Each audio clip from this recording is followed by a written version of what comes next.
ಜಿ5 ಇರುವಾಗ ನೀವು ನಿಮ್ಮ ನೆಚ್ಚಿನ ಶೋಗಳನ್ನ ಎಂದಿಗೂ ಮಿಸ್ ಮಾಡಿಕೊಳ್ಳುವುದಿಲ್ಲ. ಅದು ಸಂಪೂರ್ಣ ಉಚಿತವಾಗಿ.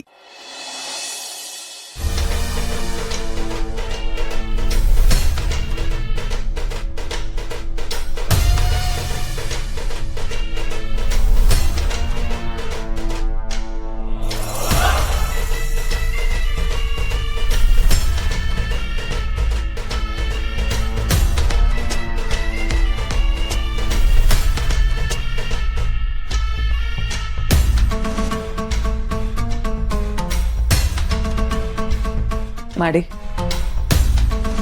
ಇನ್ನೂ ನನ್ನ ಮೇಲೆ ಕೋಪ ತಣ್ಣಗಾಗಿಲ್ವಾ? ಪ್ಲೀಸ್ ಮಾಡಿ, ಕೋಪ ಮಾಡ್ಕೋಬೇಡ, ಬಿಟ್ಟು ಬಿಡು. ನೋಡು, ನಮ್ ಗುರಿ ಮುಟ್ಟೋದಕ್ಕೆ ನಾವು ಇನ್ನೂ ಬೇರೆ ದಾರಿ ಹುಡುಕ್ಬೋದು. ಖಂಡಿತ ನೀನು ಮತ್ತೆ ಈ ಮನೆಗೆ ರಾಜ್ಕುಮಾರ ಆಗೇ ಆಗ್ತೀಯ ಕಣೋ. ಯೋಚನೆ ಮಾಡ್ಬೇಡ. ಪ್ಲೀಸ್ ಮಾಡಿ, ಹೀಗೆ ಕೋಪ ಮಾಡ್ಕೊಂಡು ನನ್ನಿಂದ ದೂರ ಆಗಿ ನನ್ನಿಂದ ಮಾತಾಡದೆ ಇರ್ಬೇಡ ಪ್ಲೀಸ್. ನನ್ನನ್ನು ಮಾತಾಡ್ಸ್ಕೊಂಡು ಬರ್ಬೇಡ ಅಂತ ಅವತ್ತೇ ಹೇಳ್ದೆ ತಾನೆ, ಹೊರಟೋಗೋ. ಹಾಗೆಲ್ಲ ಹೇಳ್ಬೇಡ. ನಾನ್ ನಿನ್ನ ಹೆತ್ತು ಹೊತ್ತು ಸಾಕಿರೋ ತಾಯಿ ಕಣೋ. ಎತ್ತು ಹೊತ್ತು ಸಾಕಿದೆ ನಿಜ. ಅದೇ ತರ ನನ್ನ ಆಸೆ ಕನ್ಸುಗಳನ್ನೆಲ್ಲ ಸಾಯಿಸಿ ಊತಾಕ್ಬಿಟ್ಟಿದ್ಯಲ್ಲ. ನಿನ್ನಿಂದಾಗಿ ನನ್ನ ಜೀವನದಲ್ಲಿ ಸೋತೋದೆ ಅಂತ ಅನ್ನಿಸ್ತಾ ಇದೆ. ಈ ಮನೆಗೆ ಬಂದಾಗಿಂದ, ನಿನ್ ಜೊತೆ ಸೇರಿದಾಗಿಂದ ಸೋಲು ಸೋಲು ಸೋಲು ಸೋಲು ನೋಡಿ ಸಾಕಾಗಿದೆ.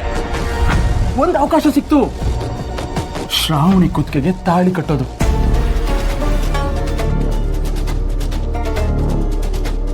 ನನ್ನ ಎಲ್ಲ ಸೋಲ್ಗಳನ್ನ ಮೀರ್ಸೋಂತ ಗೆಲುವಾಗಿತ್ತು. ನಿನ್ನಿಂದಾಗಿ ಎಲ್ಲ ಹಾಳಾಗೋಯ್ತು, ಎಲ್ಲ ಸರ್ವನಾಶ ಆಗೋಯ್ತು. ಅದನ್ನೆಲ್ಲ ನೆನೆಸ್ಕೊಂಡ್ರೆ ನನಗೆ ಮೈಯೆಲ್ಲ ಉರಿತಾ ಇದೆ. ನೀನು ನನಗೆ ಕೊಂದಾಕ್ಬಿಟ್ಟು.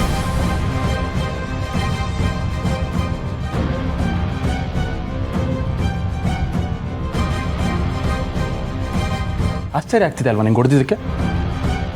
ಪ್ರಪಂಚದಲ್ಲೇ ಯಾವ ಮಗನು ಮಾಡದಿರೋ ತಪ್ಪನ್ನ ನಾನು ಮಾಡಿದ್ದೀನಿ ಅಂತ ಅನ್ನಿಸ್ತಾ ಇದೆಯಾ? ಆಗೋಯ್ತು, ಏನ್ ಮಾಡಕ್ಕಾಗತ್ತೆ? ಅನ್ಸಿದ್ರು ಏನು ಮಾಡೋದಕ್ಕಾಗಲ್ಲ. ನೀನ್ ನನ್ನನ್ನ ಹೇಗೆ ಬೆಳೆಸಿದ್ಯೋ ನಾನು ಹಾಗೆ ಬೆಳೆದಿದ್ದೀನಿ. ನೀನ್ ನನ್ನನ್ನ ಮಗ ಅಂತ ಅನ್ಕೊಂಡ್ರೆ ನಾನು ಮಗ, ಮೃಗ ಅಂತ ಅನ್ಕೊಂಡ್ರೆ ನಾನು ಮೃಗ. ಪದೇ ಪದೇ ನನ್ನ ಹತ್ರ ಮಾತಾಡ್ಕೊಂಡು ಕೆಣ್ಕದಕ್ಕೆ ಬರ್ಬೇಡ. ನನಗೇನಾದ್ರೂ ಕೋಪ ಬಂದ್ರೆ ನಾನು ಮನುಷ್ಯನೇ ಆಗಿರಲ್ಲ. ಜಾಗ ಬಿಡು.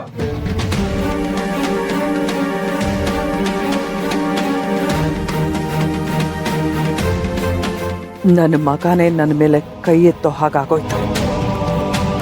ಹೀಗೆಲ್ಲ ಆಗತ್ತೆ ಅಂತ ನಾನು ಕನ್ಸಲ್ಲೂ ಅನ್ಕೊಂಡಿರ್ಲಿಲ್ಲ. ಇದಕ್ಕೆಲ್ಲ ಕಾರಣ ಅವಳೆ. ಬಿಡಲ್ಲ, ಆ ಶ್ರಾವಣಿನ ನಾನು ಸುಮ್ಮನೆ ಬಿಡಲ್ಲ. ಅವಳು ನಾನು ನೆಮ್ಮದಿಯಾಗಿರೋದಕ್ಕೆ ಬಿಟ್ರೆ ನಾನ್ ನಿಜವಾಗ್ಲೂ ಸೋತ್ ಹಾಗೆ.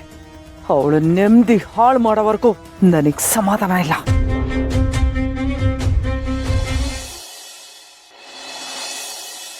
ಈಗ ನೀವೇ ಇವ್ರನ್ನ ಪ್ರೀತಿಯಿಂದ ಮನೆ ತುಂಬಿಸ್ಕೋತಿರೋ ಅಥವಾ ಕಾಕಿ ಬಂದು ಕಾನೂನು ಪ್ರಕಾರ ಹೇಳೋವರೆಗೂ ಕಾಯ್ತಿರೋ?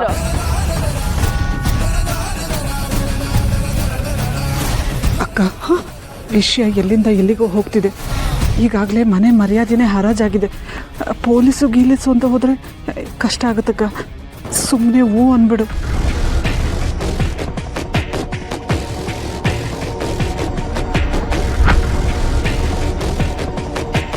ಏನಾದ್ರೂ ಮಾಡ್ಕೊಂಡು ಹಾಳಾಗಿ ಹೋಗಿ.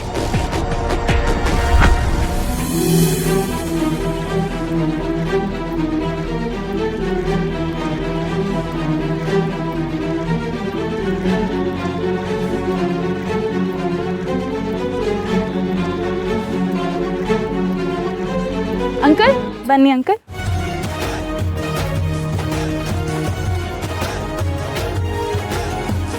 ನಿಮ್ಮಿಬ್ರು ಆಶೀರ್ವಾದ ತಗೊಂಡೇನೆ ಇವರಿಬ್ರು ನಿಮ್ಮ ಮನೆ ಒಳಗೆ ಕಾಲಿಡೋದು. ವರದಾವರಲಕ್ಷ್ಮಿ ಬನ್ನಿ ಆಶೀರ್ವಾದ ತಗೊಳ್ಳಿ.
ನಿಮಗೆ ಜೀವನ ಅನ್ನೋದು ತುಂಬಾ ಬೇಗ ಅರ್ಥ ಆಗುತ್ತೆ ಅಂತ ಅನ್ಕೊಂಡಿದ್ದೀನಿ.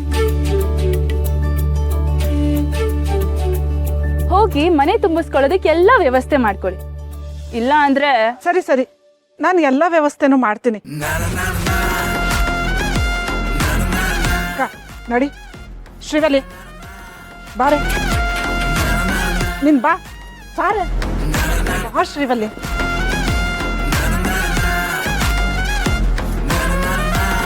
ಇಂದ್ರ, ಬಾ ಹೋಗೋಣ. ಮದುಮಕ್ಕಳು ಮನೆಗೆ ಬರ್ತಾರೆ, ಮನೆ ತುಂಬಿಸ್ಕೊಳ್ಳೋಣ. ಇಂಥ ಹೊತ್ತಲ್ಲಿ ಜಗಳ ಯಾಕೆ? ಹೇಗೋ ಏನೋ ಆ ದೇವ್ರೇ ಈ ಜೋಡಿನ ಒಂದ್ ಮಾಡಿಸಿದ್ದಾನೆ ಅನ್ಸುತ್ತೆ.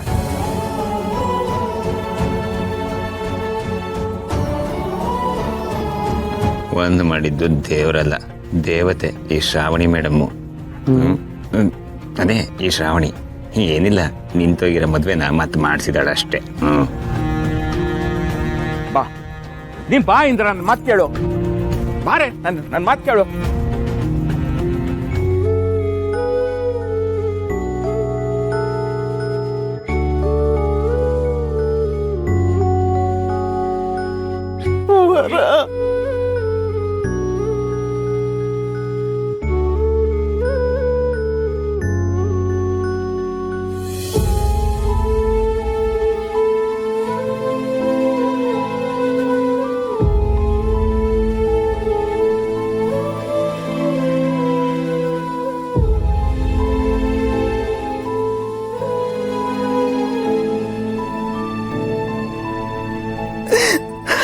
ಅಮ್ಮ ವರಲಕ್ಷ್ಮಿ, ಮೊದಲನೇ ಬಾರಿ ಗಂಡನ ಮನೆಗೆ ಹೋಗೋಕ್ಕೂ ಮುಂಚೆ ತವರು ಮನೆ ಒಳಗಡೆ ಬಂದು ಒಡ್ಲಕ್ಕೆ ತುಂಬಿಸ್ಕೊಂಡು ನಿನ್ ತವರು ಮನೆ ಚೆನ್ನಾಗಿರ್ಲಿ ಅಂತ ಮನ್ಸಾರ ಹಾರೈಸ್ಬಿಟ್ಟು ಹೋಗಮ್ಮ.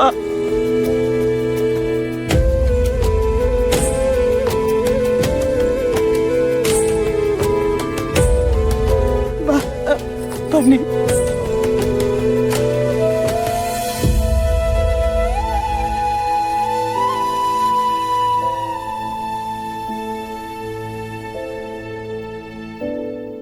ಶ್ರಾವಣಿಯವ್ರು ಇಲ್ಲದೆ ಹೋಗಿದ್ರೆ ಈ ಮದುವೆ ಖಂಡಿತ ನಡೀತಿರ್ಲಿಲ್ಲ.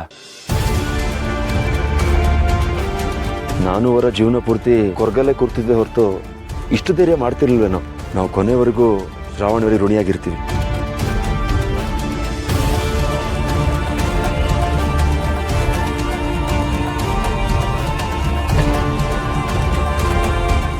ZEE5 ಆಪ್ ಡೌನ್ಲೋಡ್ ಮಾಡಿ ಎಲ್ಲಾ ಸಂಚಿಕೆಗಳನ್ನು ಸಂಪೂರ್ಣ ಉಚಿತವಾಗಿ ನೋಡಿ.